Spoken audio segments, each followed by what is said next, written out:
Partner! Eto na! Yan! Nagpaparamdam na naman ang ating Mahiwagang Burnay!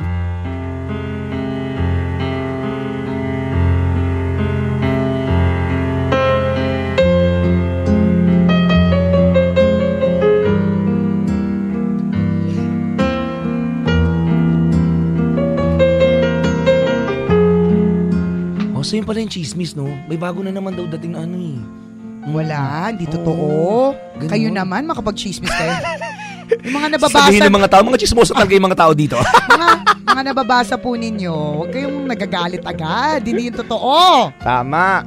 Chismis, laging may bali yan. Tingnan mo, partner, perfect example yung sa atin kanina eh. Oo. Dalawa lang tayo nag-uusap, magkaharapan pa. Pero iba yung pagkakaintindi ko. Correct.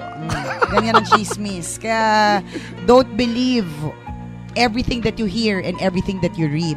Malay mo, may dagdag yan, may Malay bawas. mo, may bawas yan. Malamang may bali yan. Correct. Eto na. Isang kahig, isang tuka. Ganito mailalarawan ang buhay ng pamilyang kinalakhan ni Veronica. Walang matinong hanap buhay ang kanyang mga magulang at pareho pa itong lulong sa bisyo. Si Veronica at ang kanyang dalawang nakababatang kapatid ay madalas pumasok sa eskwela nang walang laman ang tiyan. At dahil walang sapat na pera pang upa, madalas ay palipat-lipat din sila ng bahay.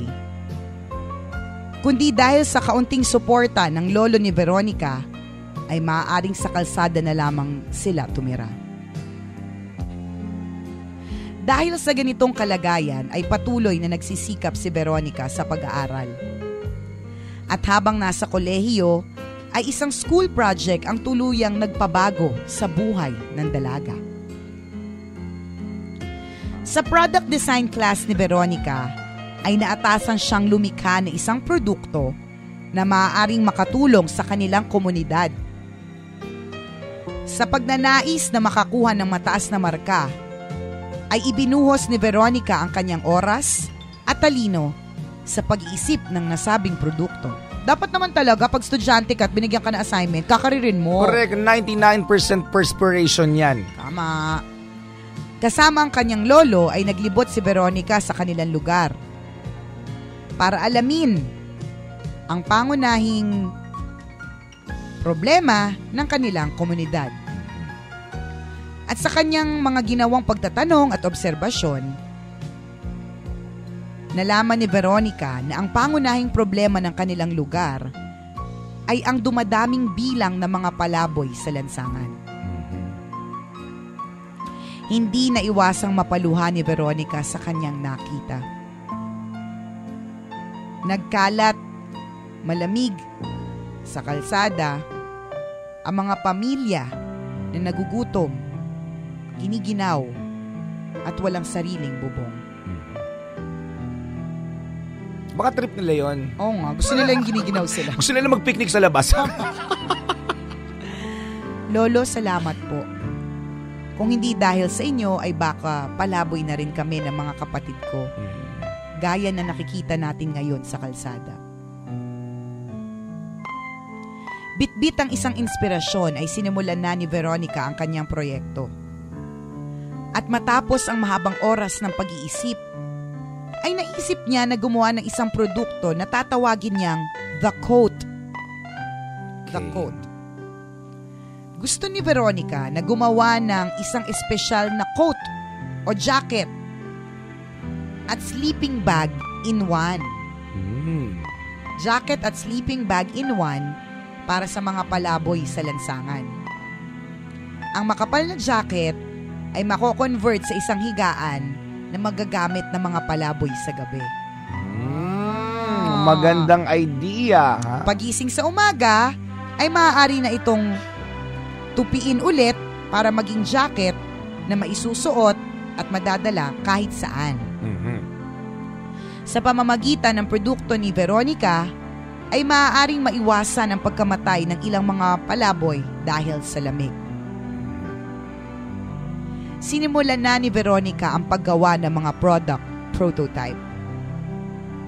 Dinala niya ang sample product design sa mga palaboy para masubukan ito. May ilang natuwa sa The Coat Subalit may ilan rin naman na hindi nagustuhan ang produkto. Hindi namin kailangan ng jacket na yan. Ang kailangan namin, trabaho. Sigaw ng isang babaeng palaboy na nakikiusyoso sa proyekto ni Veronica. Ganon? Kung usyoso na nga lang, magsasalita pa ng masama. Salamat na lang. Alam na this. Dahil dito, ay napaisip nga naman si Veronica. Aba, tama ang babaeng ito. Ang produkto ko ay tila isang band-aid o pantapa lamang sa totoong problema ng komunidad ko. Mm-hmm. Galing ng mga estudyante na ganyan mag-isip, no? Yung di nila iniisip kung pantay ba yung kilay nila. Kung kailan siya magpapakulay ng buhok ulit. Correct ka. Di niya iniisip kung magkapantay ba yung kulay ng mukha niya sa leeg niya. Correct. Nakakatuwa yung mga estudyante ganito mag-isip eh. Tama ang babaeng ito. Ang produkto ko ay tila isang band-aid o pantapa lamang sa totoong problema ng komunidad ko. Ang sabi ni Veronica sa kanyang sarili. Sa kabala nito ay itinuloy pa rin ni Veronica ang kanyang proyekto. Ipinasa niya ito at nakakuha ng maayos na marka.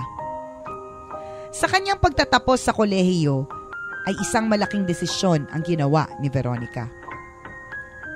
Sa halip na mag-apply sa malalaking kumpanya, ay mas pinili pa niya na pagtuunan ng panahon ang pag-iisip ng isang plano para makatulong sa mga palaboy sa kanilang lugar. At sa tulong ng mga kakilala at kaibigan, ay naitayo ni Veronica ang The Empowerment Plan. Isa itong non-profit organization sa Detroit, Michigan na nagbibigay ng trabaho sa mga kababaihang palaboy sa kanilang lugar. Ang mga kababaihang ito ay sinasanay sa pananahi ng The Coat na siyang ipinamimigay ng libre sa iba pang mga palaboy na gaya nila. Sa pamamagitan ng mga donasyon ay nakakalikom sila ng pampasahod sa mga mananahe at pambili ng materyales. Sa ngayon ay meron ng 20 kababaihan na walang sariling tirahan ang nabigyan ng trabaho ng organisasyon ni Veronica. At kung palaboy-laboy sila noon, ngayon ay may sapat na kita na sila pambayad sa renta at pambili ng disenteng pagkain. Wow! Sarap naman! Galing! Ang The Empowerment Plan at The Coat Project ni Veronica ay umani ng popularidad sa YouTube na may humigit kumulang 5 milyong hits. Wow! Dami Bongga!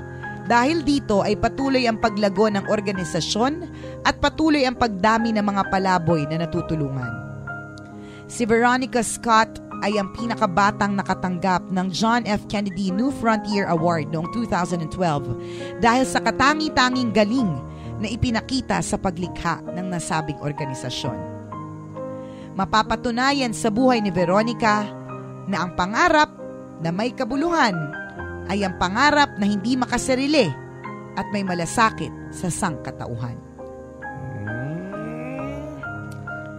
Nice. I admire you, Veronica. Sa darating na halalan, iboboto kita, Veronica. Correct. Tama. Kaya lang, Pinoy ako eh. Hindi, pag ano next year, di ba, presidential, sulat ko, Veronica. Kailan nasa Amerika ka? Correct. Hindi, tsaka bilang alala sa ginawa mong organisasyon. Basta pag bumoto po kami sa balota, susulat namin, Veronica. Ang galing.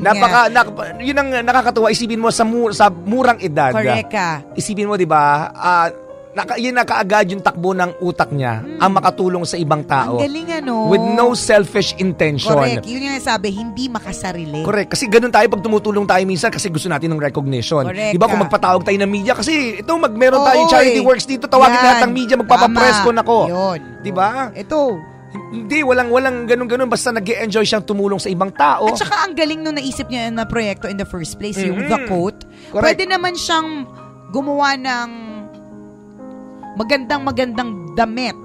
Tapos wala lang. Diba? Pwede rin naman makakuha ng mataas na marka yun eh. Correct. Pero kinailangan niya pang mag-isip ng isang proyekto na hindi lang maganda, pero makakatulong pa. Tama, di ba? At saka yun yung The Coat niya. Yun yung The Coat. Saka yun yung lesson dyan para sa students. Kapag ka meron pong pinapagawa sa inyo yung mga teacher po ninyo, you'll never know baka mamaya yung proyektong yan, siyang magdala sa'yo ng kayamanan o siya talagang makatulong sa isang tao, 2, 3 o 4 na tao. Dapat talagang pagtuunan ng pansin ko naman yung proyekto na ginagawa nyo sa school. Tama. Kasi malay mo. Diba, ilang beses na rin tayo nakarinig ng story, although hindi ko naman, wala akong mas specific na maisip ngayon, na project niya yun sa school, siya ang nag-isip. Correct. Diba? Pero nagamit niya nung nagtatrabaho na siya. Para siyang bagong imbensyon. O, diba? Dahil lang, kinarir niya at inisip niya, sayang naman yung pinapang tuition sa akin. Kung magpa-powder lang ako sa school. Student ako, hindi ako model. Ba't ako powder ng powder lang, diba? Mas maraming laman ng mga pangkolorete sa mukha yung bag kesa sa mga libro. Correct. At notebook. Tama. Totoo yan. Huwag nating mani-maniin yung mga project na pinapagawa sa atin ng mga teachers natin. Correct. Kasi you'll never know, baka makatulong nga ito sa komunidad. Malay mo yan na magdala sa'yo sa magandang kinabukasan. Yeah, at magbigay ka ng magandang kinabukasan para sa iba. O, diba? Thank you, Maywagang Burnay, sa isa na namang inspiring na story. Ang mga kwento po na Maywagang Burnay ay mababasa nyo po sa aming Facebook fan page. I-search nyo lang po, Tambalan! O, di naman kaya kung gusto nyo po ng yung past episodes po ng Maywagang Burnay na gusto nyo mapakinggan ulit, pwede nyo mapakinggan via live streaming www.loveradio.com.ph. So, basta like lang ng like, share ng share para marami po ang ma-inspire sa kwento ni Mahiwagang Burnay. Tama, kita-kits mamaya Robinson sa Galleria. Alas 3 ng hapon para sa AMA High School Idols. Kita-kits. Kita-kits mga kabisyo. Kasama nyo pa rin ang inyong paboritong tambalan sa radyo. Ako po si Nicole Liala. At ako naman si Cambio King Chris Chuper. Na nagsasabing walang matatag na relasyon sa malanding may determinasyon. Yun!